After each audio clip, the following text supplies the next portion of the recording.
Hey, how's it going? I'm Alex. Today, I want to show you this 54-inch cat tree that this brand sent to me for this video. And Minnie is right here. Minnie is kind of like enjoying the cocoon right there and having a nice nap. But I have to say that this one, it is, number one, easy to assemble. I think it took my wife probably like 15 minutes, no more than that, to put everything together.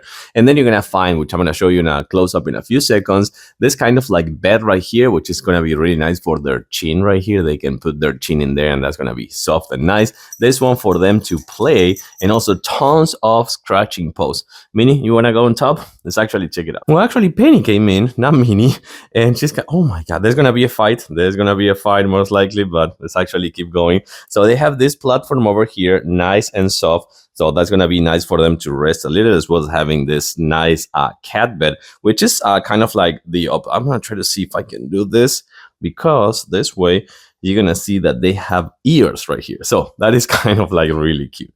That's kind of like the top part. I'm telling you, there's going to be a fight, because now they're going to fight for the cocoon over there, for the napping station. What's going on, Penny? What's going on? What's going on? And then you have that one over there, which just Minnie, she's claim it's hers, I think. But also you have this one right here. So it's going to be a nice one that it supports for like medium to small size cats, I want to say. And then on the bottom part, besides having all this scratching post, you're also going to find this scratching post as well, and this one, as well as having this really nice hammock, which is going to be another way for them to chill and relax. So one more time, 54-inch. They have the bed, they have tons of scratching posts, they have a nice napping station, as well as that kind of like bed over here. Soft and nice, and also easy to assemble. They like it. That's the most important thing, right, Penny?